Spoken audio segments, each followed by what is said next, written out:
నమస్కారం ఈ తెలుగు న్యూస్ కి స్వాగతం హెడ్లైన్ చూద్దాం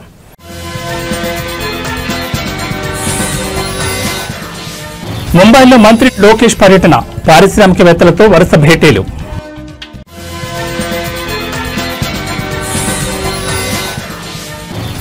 ఇవాటి నుంచి భారీగా పెరగనున్న ఆర్టీసీ బస్ ఛార్జీలు కనీస ఛార్జీపై 50% టికెట్ ధరలు పెంచుతుంది నిర్ణయం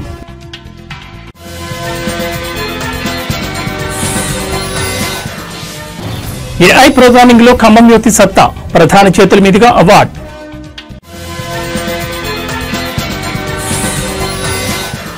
ఏపీకి పెద్ద ఎత్తున పెట్టుబడులను ఆకర్షించి యువతకు ఉపాధి అవకాశాలు మెరుగుపరచడమే లక్ష్యంగా రాష్ట్ర ఐటీ విద్యాశాఖ మంత్రి నారా లోకేష్ ముంబైలో పర్యటించనున్నారు. రాష్ట్రానికి పరిశ్రమలను తీసుకురావడమే ఏకైక ఎజెండాగా ఆయన పర్యటన కొనసాగనుంది. ఇందులో భాగంగా దేశంలోని పలువురు పారిశ్రామిక దిగ్గజాలతో ఆయన సమావేశం కానున్నారు. ఈ పర్యటనలో భాగంగా మంత్రి లోకేష్ టాటా గ్రూప్ చైర్మన్ నటరాజన్ చంద్రశేఖరన్తో ప్రత్యేకంగా భేటీ కానున్నారు.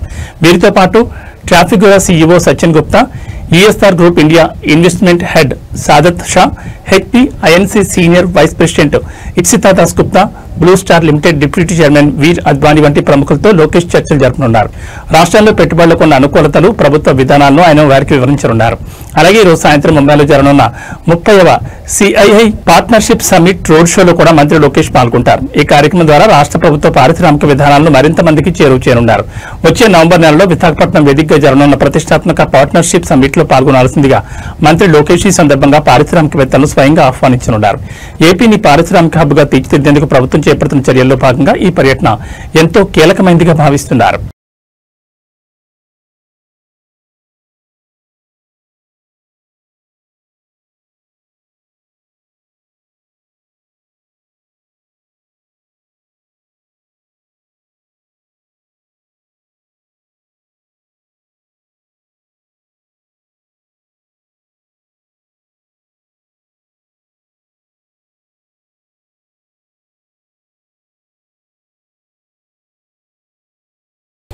నగర వాసులపై మరో పిడుగు పడనుంది. హైదరాబాద్ పరిధిలో నడిచే అన్ని రకాల సిటీ బస్సులు అదనపు ఛార్జీలు నేటి నుంచి పెరగనున్నాయి. కనీస ఛార్జీపై 50% టికెట్ ధరలు పెంచుతున్న నిర్ణయం తీసుకున్నారు. ఈ మేరకు తెలంగాణ ఆర్టీసీ ప్రకటించింది. City ordinary, metro express, electric బస్సులు, ఆర్డినరీ, ఎక్స్ప్రెస్ అన్ని బస్సుల్లో మొదటి 3 స్టేజ్లకు ₹5, 4వ స్టేజ్ నుంచి చివరి దాకా ₹10 అదనంగా ఛార్జీలు పెరగనున్నాయి. Metro deluxe, electric, metro AC సర్వీసులు అయితే మొదటి స్టేజ్కి 5, 2వ స్టేజ్ నుంచి చివరి దాకా ₹10 అదనంగా ఛార్జీలు వసూలు చేయనున్నారు. పెరిగిన బస్ ఛార్జీలు సోమవారం నుంచి అమల్లోకి వస్తాయని వెల్లడించింది. ప్రస్తుతం సిటీ బస్సు మొదటి స్టేజ్ వరకు ఛార్జీ ₹10గా ఉంటే ఇప్పుడు దానిపై మరో ₹5 పెంచడంతో అది 15కు చేరింది. 4వ స్టేజ్ నుంచి అదనంగా ₹10 వసూలు చేయనుంది. అంటే ₹20 నుంచి ₹30 పెరగనుంది. మహాలక్ష్మి ఉచిత ప్రయాణం వచ్చాక రోజుకి 26 లక్షల మంది ప్రయాణిస్తున్నట్లు అంచనా. గతంలో 11 లక్షల వరకు ప్రయాణించేవారు. ఇప్పటికే విద్యార్థుల బస్ పాసులు, T24 టికెట్ ఛార్జీలు పెంచిన ఆర్టీసీ ఇప్పుడు ప్రయాణికులపై భారం మోపడానికి సిద్దమైంది. కాగా హైదరాబాద్ నగరంలో ప్రస్తుతం 2800 బస్సులు రాకపోకలు సాగిస్తున్నాయి. రోజుకు 30,000 ట్రిప్పులు కొనసాగుతున్నాయి. 25 డిపోలున్నాయి. 265 ఎలక్ట్రిక్ బస్సులున్నాయి. ఈ ఏడాది మరో 275 రానున్నాయి. 2027 నాటికి 2800 కొత్త ఎలక్ట్రిక్ బస్సుల కోసం 19 డిపోల్లో ఛార్జింగ్ కోసం హెచ్డీ కనెక్షన్లు కావాలి. కొత్త డిపోలు, ఛార్జింగ్ స్టేషన్ల ఏర్పాటు వీటన్నింటికీ కలిపి 392 కోట్ల మేర వ్యయమవుతుంది. ఇప్పుడున్న పరిస్థితుల్లో ఈ ఆర్థిక భారాన్ని మోయలేక సిటీ బస్సుల ఛార్జీని పెంచినట్లు ఆర్టీసీ స్పష్టం చేసింది.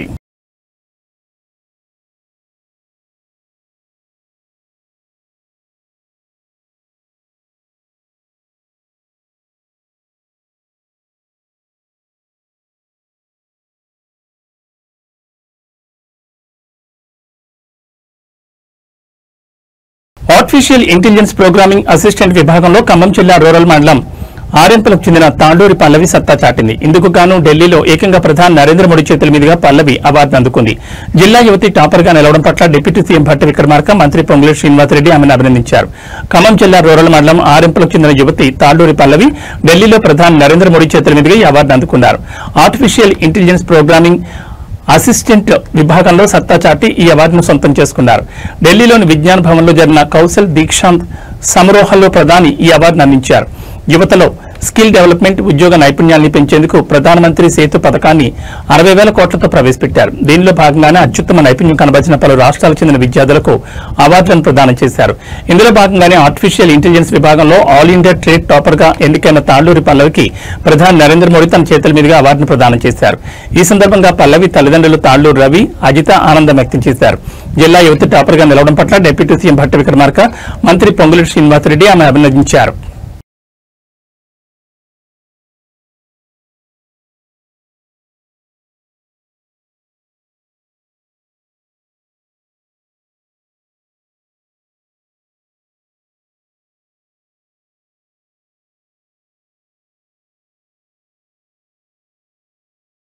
దసరా సందర్భంగా తెలంగాణలో రికార్డు స్థాయిలో మద్యం అమ్మకాలు జరిగాయి. నిన్న అక్టోబర్ 2 గాంధీ జయంతి రోజునే దసరా పండుగ రావడంతో లిక్కర్ సేల్స్ తగ్గుతాయేమో అనుకున్నారు. అయినా సరే ముందుగానే కొనుక్కుని పెట్టుకున్న మద్యంతో మందుబాబులు దసరా ధమాకా జరుపుకున్నారు. డబుల్ కిక్ ఇచ్చేలా సాగిన లిక్కర్ సేల్స్ డ్రై డే నాడు కూడా కిక్ ఎక్కించాయి. అక్టోబర్ 2 గాంధీ జయంతి సందర్భంగా మద్యం అమ్మకాలతో పాటు మాంసం దుకాణాలు కూడా బంద్ అయ్యాయి. దీని ఎఫెక్ట్ దసరా పండుగపై పడింది. అక్టోబర్ 2 గాంధీ జయంతితో పాటు దసరా పండుగ కూడా వచ్చింది. ఆ రోజు మద్యం షాపుల బంద్ నేపథ్యంలో ఒకరోజు ముందుగానే అంటే అక్టోబర్ 1వ తేదీని వైన్ షాపుల దగ్గర రద్దీ పెరిగింది. వైన్ షాపులు లిక్కర్ మార్ట్ల ముందు మందుబాబులు క్యూ కట్టిన పరిస్థితి కనిపించింది. ఈ క్రమంలో దసరా, గాంధీ జయంతి ఒకే రోజు వచ్చినప్పటికీ అంతకు ముందు రోజు భారీగా మద్యం విక్రయాలు జరిగాయని ఎక్సైజ్ శాఖ వెల్లడించింది. దసరా సందర్భంగా ఏ స్థాయిలో మద్యం అమ్మకాలు జరిగాయో చూద్దాం. దసరా పండుగ వేళ 698 కోట్ల లిక్కర్ వ్యాపారం జరిగినట్లు పేర్కొంటున్నారు. ఈసారి మద్యం విక్రయాలపై నిషేధం విధించిన అమ్మకాల్లో మాత్రం ఎక్కడా తేడా రాలేదు. సెప్టెంబర్ 30, అక్టోబర్ 1న భారీగా మద్యం అమ్మకాలు జరిగాయి. సెప్టెంబర్ 30న 333 కోట్ల మద్యం సేల్స్ జరగా అక్టోబర్ 1న 86 కోట్ల మద్యం సేల్ అయింది. 2 రోజుల్లో 419 కోట్ల మద్యం అమ్మకాలు జరిగినట్లు అధికారులు తెలిపారు. సాధారణ రోజులతో పోలిస్తే సెప్టెంబర్ 26 నుంచి మద్యం అమ్మకాలు రెట్టింపయ్యాయి. ఇక బీరు అమ్మకాలు మాత్రం ఏరులై పారింది. 3 రోజుల్లో 6.71 లక్షల లిక్కర్ కేసులు, 7.22 లక్షల బీర్ కేసులు అమ్మకాలు జరిగినట్లు అధికారులు తెలిపారు. గత సంవత్సరంతో పోలిస్తే 7% పైగా మద్యం సేల్స్ పెరిగాయి. ప్రొహిబిషన్ అండ్ ఎక్సైజ్ శాఖకు గత సంవత్సరంతో పోలిస్తే ఈ దసరాకి 7% మద్యం సేల్స్ పెరిగినట్లు అధికారులు తెలిపారు. గత సంవత్సరంతో పోలిస్తే ఈ సంవత్సరం మద్యం సేల్స్ పెరగడంతో ఎక్సైజ్ శాఖకు కొంత మేరకు ఊరటనిచ్చింది.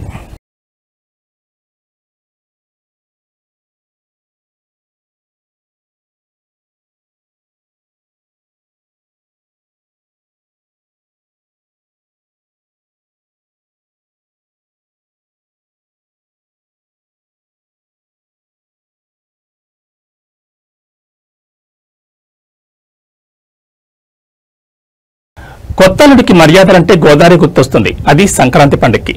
మరి తెలంగాణలో? అవును, ఈ డౌట్కు ఫుల్ స్టాప్ పెడుతూ ఓ అత్తమామ తన కొత్తల్లుడికి భారీ విందు భోజనం ఏర్పాటు చేశారు. అది కూడా తెలంగాణ అతిపెద్ద పండుగ దసరా రోజున. వనపర్తి జిల్లా కొత్తకోట పట్టణానికి చెందిన గుంత సహనా సురేష్ దంపతుల కూతురు సింధును గత నెలలో వరంగల్ పట్టణానికి చెందిన లిఖిత్కిచ్చి వివాహం జరిపించారు. పెళ్లైన తర్వాత మొదటి పండుగ విజయదశమికి అల్లుడు ఇంటికి రాగా పసందైన వంటలతో కొత్తల్లుడికి విందు భోజనం ఏర్పాటు చేయాలని భావించారు. ఈ క్రమంలో మర్యాదల్లో గోదావరి జిల్లాల వారికి ఏమాత్రం తీసుకోకుండా ఏర్పాట్లు చేశారు. తెలంగాణ ప్రాంతానికి చెందిన 101 రకాల పిండి వంటలతో విందు భోజనం సిద్ధం చేశారు. భారీ అరిటాకులో వంటకాలను వడ్డించి విందు భోజనం పెట్టారు. ముందే తెలివిలో చతురుడైన అల్లుడు దసరాకు సరదాగా మామగారిని ఆట పట్టించాలని అన్ని ఒక్కొక్కటిగా లెక్కించడం మొదలుపెట్టాడు. తీరా చూస్తే 101కి బదులుగా 100 రకాల పిండి వంటలు మాత్రమే ఉన్నాయి. మామను ఎలాగైనా సరదాగా ఆట పట్టించాలనే ఉద్దేశంతో ముందుగా చెప్పినట్లుగా 101 రకాలు కావాల్సిందేనని పట్టుబట్టాడు. లేని పక్షంలో తులం బంగారం ఇవ్వాలని మారం చేశాడు. దీంతో అల్లుడు అడిగిన మొదటి కోరికను అడిగిందే తడవుగా తులం బంగారం ఇవ్వక మామగారికి తప్పలేదు. ఈ మామ అల్లుడి సరదా కొత్త అల్లుడి విందు భోజనం కొత్తకోటలో అందరినీ ఆకట్టుకునేలా చేసింది. ప్రతి ఇంట్లో అందరూ ఇలా సరదాగా పండుగలు జరుపుకుంటే బంధాలకు విలువ పెరుగుతుందని చెప్పుకుంటున్నారు.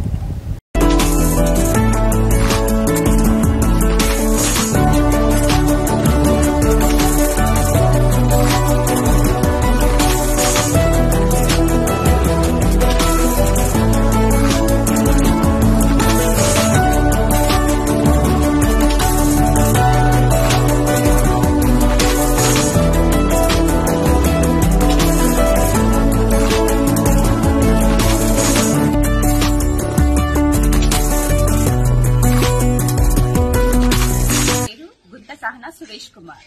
మా ఊరు కొత్తకోట. తెలంగాణలో దసరా పండుగకు ఒక ప్రత్యేకమైన పర్వదినం. దీనికి గాను మా కూతుర్ని, మా అల్లుడిని మా ఇంటికి తీసుకుని వచ్చి ఒక విందు ఏర్పాటు చేయాలనుకున్నాము. దీనికి గాను 60 రకాల స్వీట్లు, 30 రకాల పిండి వంటలు, 10 రకాల రైస్ ఐటమ్స్ చేయడం జరిగింది. దీనికి చిత్రాన్నం, పెరుగన్నం, ఫ్రైడ్ రైస్, జీరా రైస్ ఇలాంటివి చేసి విందు ఏర్పాటు చేయడం అయింది. మేము మొదటిసారి మా అల్లుడు ఇంటికి వస్తున్నాడు కాబట్టి మేము జీవితకాలం ఇది గుర్తుండాలి, తనకు గాని మాకు గాని బాగా గుర్తుండాలని ఈ విధంగా ఏర్పాటు చేయడం జరిగింది. ఈ విధంగా చేయడం వల్ల మాకు చాలా సంతోషం కలిగింది. మా అల్లుడు కూడా చాలా ఆనందపడ్డాడు. నా పేరు నిఖిత్, మాది వరంగల్. నేను దసరా పండుగ సందర్భంగా మా అత్తగారిలో అయిన కొత్తకోటకు వచ్చినాను. అయితే ఈ దసరా పండుగ విశేషంగా నాకు 101 రకాల వంటలతో భోజనం వడ్డించారు. నేను చాలా సంతోషంగా ఫీల్ అయ్యాను. వంటింట్లో టమాటా లేనిదే చాలా మంది గృహిణులకు వంట పూర్తి కాదు. అయితే మార్కెట్లో మాత్రం వీటి ధరలు ఒక్కోసారి చుక్కలు చూపిస్తే మరోసారి నేల చూపులు చూస్తుంటాయి. ఏకంగా కిలో టమాటా 500 పలికిన రోజులు కూడా ఉన్నాయి. అయితే ప్రస్తుతం టమాటా ధరలు అమాంతం పడిపోయాయి. ఏకంగా కిలో ₹1 పలకడంతో రైతులు కన్నీరు మున్నీరవుతున్నారు. కర్నూలు జిల్లా పత్తికొండ మార్కెట్లో పరిస్థితి ఇదే. టమాటా ధరలు ఒక్కసారిగా పడిపోవడంతో రైతులు తలలు పట్టుకుంటున్నారు. పండగ ముందు వరకు కిలో 8 నుంచి ₹10 పలకగా ఆదివారం మాత్రం ఒక్కసారిగా 4 పడిపోయింది. దీంతో ఆరుగాలం పండించిన పంటను రైతులు రోడ్డుపై పారబోశారు. మార్కెట్ కమిషన్తో పాటు కోత కూలీలు రవాణా ఖర్చులు చెల్లించామని లాభం సంగతి పక్కన పెడితే కనీసం పెట్టుబడి ఖర్చులు కూడా వచ్చేలా లేవని ఆవేదన వ్యక్తం చేశారు. టమాటాలన్నీ రోడ్డుపై పారబోసి రోడ్డుపై బైఠాయించి ఆందోళన చేపట్టారు. దీంతో కొద్దిసేపు అక్కడ వాహనాలు రాకపోకలు నిలిచిపోయాయి. గుత్తి మంత్రాలయం రహదారిలో ట్రాఫిక్ ఏర్పడంతో వాహనదారులు గందరగోళపడ్డారు. గిట్టుబాటు ధర కల్పించాలని రైతులు డిమాండ్ చేశారు. టమాటా జ్యూస్ ఫ్యాక్టరీ నిర్మాణాన్ని కూడా త్వరగానే పూర్తి చేయాలన్నారు. 10 కిలోల టమాటా గంపలు రెండింటికి కలిపి కేవలం ₹80 నుంచి ₹100 మధ్య ధర పలికిందని, మార్కెట్లో వ్యాపారులు 25 కిలోల గంపలను రెండింటిని ₹180 కనిష్ట ధర కొన్నట్లు తెలిపారు. దసరా పండుగ కారణంగా అక్టోబర్ 1, 2 తేదీల్లో మార్కెట్కి ఇచ్చారు. దీంతో 2 నుంచి కోతకు సిద్ధంగా ఉన్న పంటను మార్కెట్కు తరలించారు. ఒకే రోజు మొత్తం 5.5 టన్నులకు పైగా టమాటా అమ్మకానికి వచ్చాయి. దీంతో వ్యాపారులు అతి తక్కువ ధరకు టమాటాలు కొనుగోలు చేశారు. మార్కెట్ కమిషన్, కోత కూలీలు, రవాణా ఖర్చులు కూడా చేతి నుంచి చెల్లించాల్సిన దుస్థితి ఏర్పడిందని రైతులు ఆవేదన వ్యక్తం చేశారు.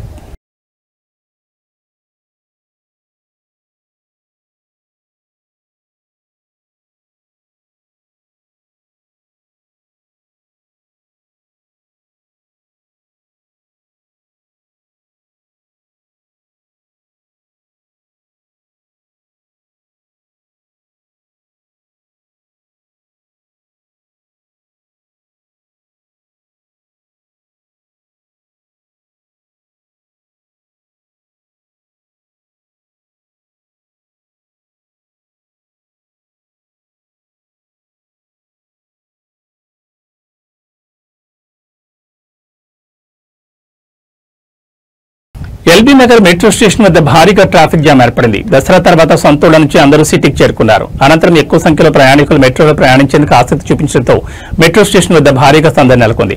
అయితే ఒక్కసారిగా మెట్రో వద్దకు ప్రయాణికులు చేరుకోవడంతో టికెట్ కోసం వేచి ఉండాల్సిన పరిస్థితి నెలకొంది. రద్దీ ఎక్కువగా ఉండడంతో మెట్రో రైలు సిబ్బంది ప్రయాణికులను క్యూ పద్ధతిలో పంపిస్తున్నారు. ఈ క్రమంలో కిలోమీటర్ మేర ప్రయాణికులు లైన్ కట్టిన పరిస్థితి. క్యూ లైన్ల నుంచి ప్లాట్ఫామ్ చేరుకోవడానికి దాదాపు 2 గంటలు పడుతోంది. ఈ కారణంగా మెట్రో సిబ్బంది తీరుపై ప్రయాణికులు అసహనం వ్యక్తం చేస్తున్నారు. మరోవైపు విజయవాడ, హైదరాబాద్ జాతీయ రహదారిపై వరుసగా 2వ రోజు భారీగా ట్రాఫిక్ జామ్ ఏర్పడింది. నల్గొండ జిల్లా చిట్యాల నుంచి పెదకాపర్తి వరకు సుమారు 4 కిలోమీటర్ల మేర రాకపోకలు స్తంభించిపోయాయి. దీంతో వాహనాలు నెమ్మదిగా కదులుతున్నాయి. పెదకాపర్తి, చిట్యాల వద్ద వంతెన నిర్మాణ పనుల వల్ల ఈ సమస్య ఏర్పడింది. దసరా సెలవుల తర్వాత ప్రయాణికులు నగరబాటు పట్టడంతో వాహనాల రద్దీ నెలకొంది. ఇక పతంగి టోల్ ప్లాజాతో పాటు చౌటుప్పల్, దండు మల్కాపురం వద్ద వాహనాలు నెమ్మదిగా కదులుతున్నాయి. పోలీసులు వాహనాల రద్దీని క్రమబద్దీకరించే ప్రయత్నం చేస్తున్నారు. ఎల్బీ నగర్, చింతలకుంట నుంచి కొత్తపేట వరకు భారీగా ట్రాఫిక్ జామ్ ఏర్పడింది. చింతలకుంటపై వంతెనపై ట్రావెల్స్ బస్సులు నిలిచిపోయాయి. ట్రాఫిక్ జామ్ కారణంగా కార్యాలయాలకు వెళ్లే ఉద్యోగులు ఇబ్బందులు పడుతున్నారు.